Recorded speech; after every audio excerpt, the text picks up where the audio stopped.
Hello, this is H.C. Bailey, and welcome back to Let's Play Dragon Quest IV! Let's bring this guy in. It just says the same thing. I think you're pretty easy to catch. It's not fisticuffs time.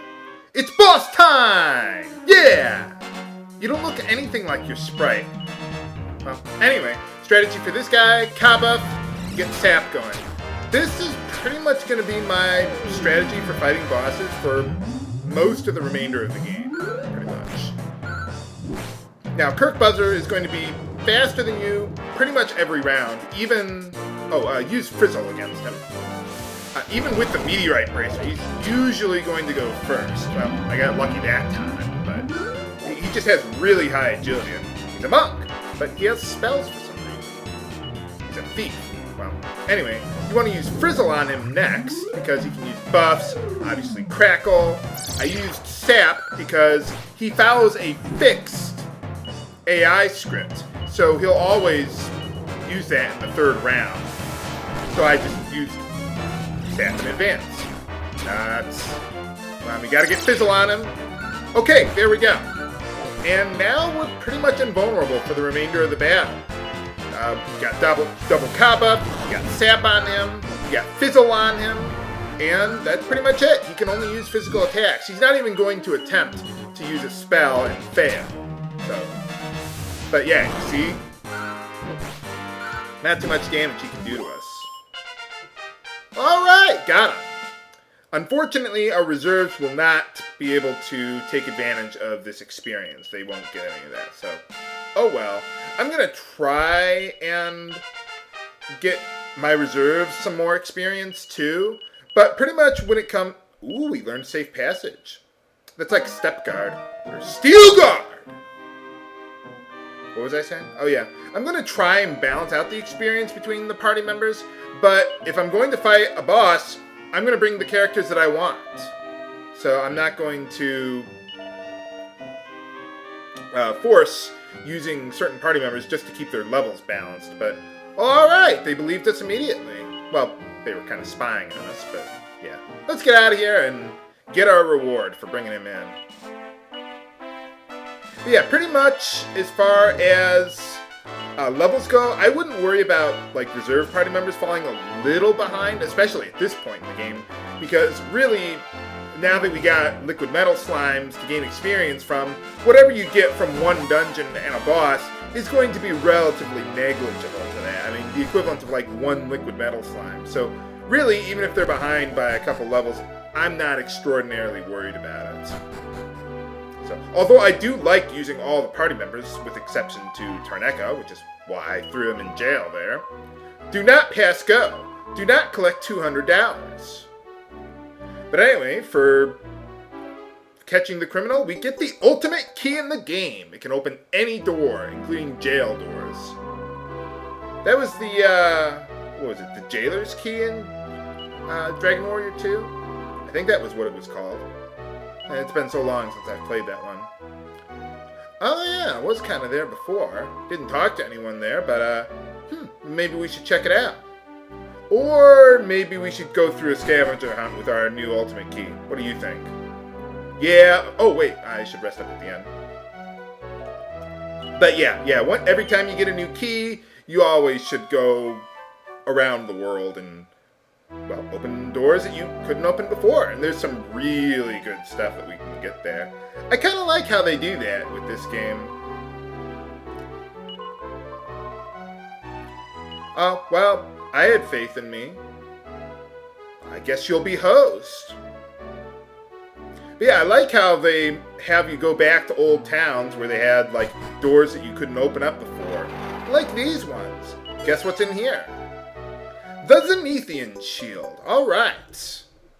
Well, that's 3 down and 1 to go. Where is that sword, anyway?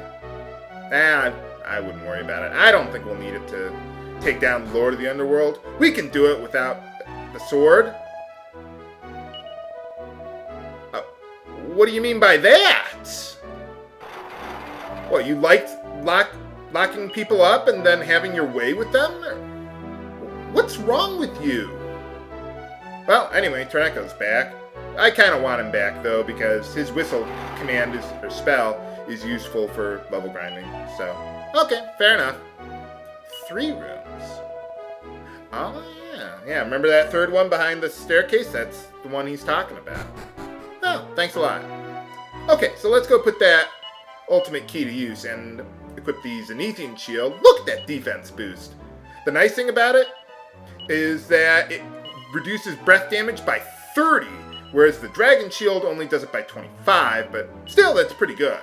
And we want to hand down the dragon shield to Ragnar, so yeah, we'll be maybe not invulnerable to breath damage, but pretty damn close in this, well, for now, as far as the enemies we've seen go.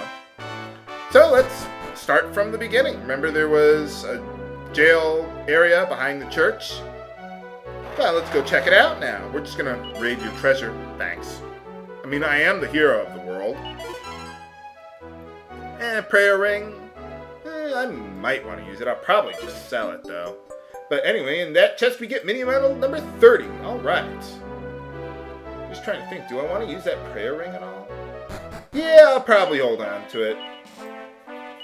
I don't need the money right now anyway, so let's go to Ballymoral. Remember, literally, they had a jail. I mean, it's not just like where we were before, where that was just a treasure storage area or whatever. Oh, I wonder what she says now. Now that Ronnie or Reagan or whoever was Reagan, okay. Oh, there you go. I was just wondering what she would say now that he's gone. Oh, well. The king's gone, too, for the wedding. Now, this is a little tricky. There's nothing in here. Or is there? Yeah, you gotta rotate the camera angle. They hide that stuff on you. Or anything in that cell? Oh. Nice they make a reference at this point. I wonder if I could have talked to him in Chapter 3 if I tried hard enough to not get caught by the guards. At this point, they don't care. So you're not going to get thrown out or anything. But anyway, grab a couple of these. Ooh, we could probably use one of those. Not too many more Seeds of Life left in the game, unfortunately. So it's kind of hard to balance out the stats late game, but oh well. Mina's stat growth is not so high. So, oh, there's mini medal number 31. But let's put those seeds to use. So yeah, usually late game I start giving most of my seeds to Mina. Yeah. Fortunately though, she will get really useful against bosses in the late game, once we learn certain spells. So, for her, eventually. Probably Mina. Let's see. Yeah, I think she levels up more slowly too. She gets totally hosed in the NES version. She takes forever to gain levels, and even when she does, she doesn't learn, or well, she learns her spells, but her stat growth is not that good either. They really rebalanced that in the DS version, although she is still a bit behind too, but not as much. So now, while I'm in the area, let's use the Holy Protection spell. It's like Repel in the original Dragon Warrior game. Wards off weak monsters. We want to go back to Lakanaba, and unfortunately, you cannot zoom there, so this is about as close as we can get. I wonder if anyone here says anything interesting if you bring Torneco back. Probably not.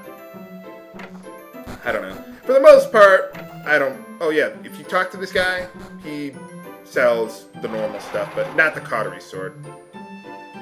Yeah, for the most part, I don't care to talk to people at old towns unless, well, sometimes they do, but for the most part, not so much in Chapter 5. But there we get the Icicle Dirk, which is pretty strong. And a Chain Sickle that I'll probably just sell. I want to give the Icicle Dirk to Solo for now, and hand down the Dragon's Bane to Ragnar there, but I still want to hold on to the Cautery Sword for times when I don't want Ragnar in my party, because I'll give the Dragon's Bane to Solo. But the nice thing about the Icicle Sword is that it can cast Crackle for Icicle Dirk. It can cast Crackle, so that's pretty nice. And it's free, too. It's really good in the NES version, because a lot more enemies are susceptible to it and resistant to other elements than in this version. Most of the resistances are similar, but there are some differences there like that. There we got mini medal number 32. Awesome. Another sheet of strength. Elena can always use more of those. Not anymore! I wonder what happened to her anyway. She just seemed to vanish in eerie light. Well, anyway, that's all we can do here. Another real jail cell for a change. And let's see, I want to go to Strathbane. There we go. Wow, they actually do have a lot of jails in this game. They don't just put jailer doors for no reason. I'm not going to get everything with the ultimate key today. I'm just going to rack up all those mini medals. And finally, we get number 34, which we also need for another item from King Minikin. So let's head on over there and put those mini medals to use.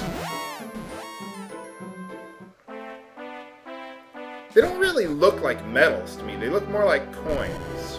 But, well, whatever works for you, buddy. Yeah, we've already got more mini medals than we had in the NES version.